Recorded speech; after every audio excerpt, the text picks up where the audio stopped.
और बड़ी खबर आ रही है दिल्ली से। आपको बताते चले कि दिल्ली के सीएम अरविंद केजरीवाल से जुड़ी इस वक्त की बड़ी खबर। अरविंद केजरीवाल को 15 दिनों के लिए न्यायिक हिरासत में भेज दिया गया है। ये बड़ी खबर आपको बता दें, अब 15 दिनों के लिए न्यायिक हिरासत में मुख्यमंत्री अरविंद केजरीवाल को भेज दिया गया है। बीते दिनों भी जब उन्हें 28 तारीख को राउज एवेन्यू कोर्ट में पेश किया गया था तो उनकी हिरासत को बढ़ा दिया गया था, ईडी रिमांड को बढ़ाकर 1 अप्रैल तक कर दिया गया था। और आज उन्हें जब कोर्ट में पेश किया गया तो 15 दिनों के लिए न्यायिक हिरासत में भेज दिया गया है दिल्ली के सीएम अरविंद केजरीवाल को। यानी कि दिल्ली के सीएम अरविंद केजरीवाल की मुश्किलें लगातार बढ़ती हुई नजर आ रही है। दिल्ली में शराब घोटाला मामले में ईडी ने अरविंद केजरीवाल को मुख्य आरोपी बताया था कोर्ट में। और हमारे साथ हमारे संवाददाता पीयूष तिवारी फोन लाइन पर जुड़ चुके हैं। पीयूष, क्या आधार रखे गए कोर्ट में और किन आधारों पर 15 दिनों की न्यायिक हिरासत में भेजा गया है अरविंद केजरीवाल को? मिलेगी नहीं।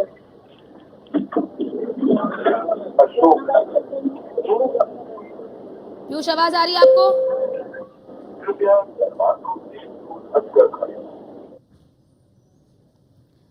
तो शायद उन तक आवाज नहीं पहुंच पा रही है, फिलहाल उसे संपर्क स्थापित करने की कोशिश करेंगे। लेकिन ये बड़ी खबर आपको बता दें कि दिल्ली शराब घोटाला मामले में अरविंद केजरीवाल जो कि दिल्ली के मुख्यमंत्री हैं, उनकी मुश्किलें बढ़ती हुई नजर आ रही हैं। 15 दिनों के लिए न्यायिक हिरासत में अरविंद केजरीवाल को भेज दिया है। पहले 4 दिन रिमांड बढ़ाई गई थी 1 अप्रैल तक, यानी कि आज उन्हें फिर से कोर्ट में पेश किया गया और अरविंद केजरीवाल को 15 दिनों के न्यायिक हिरासत में भेज दिया गया है। यानी कि अब अरविंद केजरीवाल से और भी गहनता से पूछताछ की जाएगी, क्योंकि ईडी ने इससे पहले अपनी जब दलीलें पेश की थी तो उस दलीलों में तमाम बड़ी बातें कही और कहा कि अरविंद केजरीवाल इस पूरे शराब घोटाला मामले के किंगपिन हैं, यानी कि मुख्य आरोपी बताया ईडी ने। और बताया कि अरविंद केजरीवाल ने कई सवालों के जवाब नहीं दिए हैं, उन सवालों के जवाब तलाशने हैं और कई ऐसे जो डिजिटल एविडेंस है वो भी मिले हैं। अरविंद केजरीवाल से उनके फोन का पासवर्ड भी पूछा जा रहा है, उस पासवर्ड को भी अरविंद केजरीवाल नहीं बता रहे हैं, जिससे कि अभी कई मामलों में यानी कि गहनता से पूछताछ की जानी है।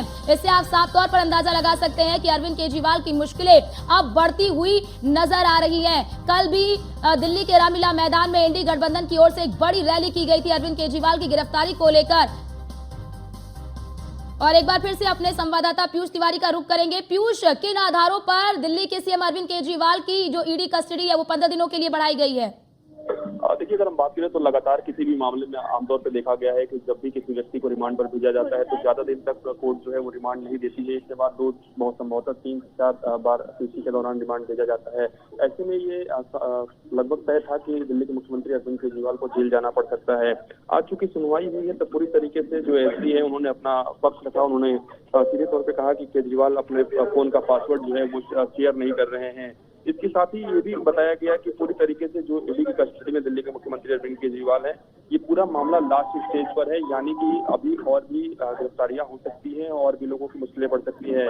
ऐसे में अगर हम बात करें तो दिल्ली के मुख्यमंत्री अरविंद केजरीवाल को फिलहाल राहत नहीं मिली और करीब 15 अप्रैल तक उन्हें न्यायिक हिरासत में भेज दिया गया है। इसके साथ ही ये भी जानकारी मिल रही है कि दिल्ली के मुख्यमंत्री अरविंद केजरीवाल के वकीलों की ओर से ये कहा गया है, यानी कि कोर्ट में बताया गया है कि उन्हें 3 किताबें पढ़ने की अनुमति दी जाए, यानी कि भगवत गीता, रामायण और how prime ministers decide by Neeraj Chaudhary. तो निश्चित रूप से दिल्ली के मुख्यमंत्री अरविंद केजरीवाल की मुश्किलें कम होने का नाम नहीं ले रही है। इस मामले में आपने देखा कि बिल्कुल पीयूष, ये भी जानकारी साझा करिए कि जब 28 तारीख को उन्हें 4 दिन की ईडी रिमांड में भेजा गया था तो क्या आज की सुनवाई में ईडी ने बताया कि इन 4 दिनों में अरविंद केजरीवाल से क्या कुछ सवाल पूछे गए, क्या किसी गवाह के सामने बैठाकर पूछताछ की गई है, क्या कुछ दलीलें दी गई हैं? प्रक्रिया आपको भी समझनी होगी कि जब भी कोर्ट में सुनवाई होती है, जब वकील अपना पक्ष रखते हैं तो अगर दूसरे पक्ष के सामने जो ईडी के वकील हैं वो अपना पक्ष बता देंगे कि क्या कुछ पूछताछ में हुआ है तो निश्चित रूप से आगे वाला जो पक्ष होता है वो सतर्क हो जाता है।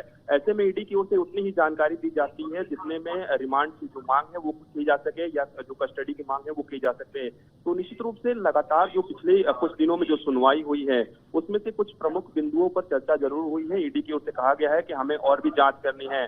अगर ईडी कोर्ट को ये बता दे कि हमने इन बिंदुओं पर जांच की है, हमें इन बिंदुओं पर जांच करना है, तो निश्चित रूप से आगे वाला पक्ष सतर्क हो जाएगा और कहीं ना कहीं वो अपना बचाव करने की कोशिश करेगा, क्योंकि कोर्ट रूम में दोनों ही पक्षों के लोग मौजूद होते हैं। तो तमाम प्रक्रियाएं होती है, कानूनी प्रक्रियाएं होती है। फिलहाल दिल्ली के मुख्यमंत्री अरविंद केजरीवाल को राहत नहीं मिली है, उन्हें कहीं ना कहीं न्यायिक हिरासत में भेज दिया गया। बहुत बहुत शुक्रिया आपका तमाम जानकारी साझा करने के लिए।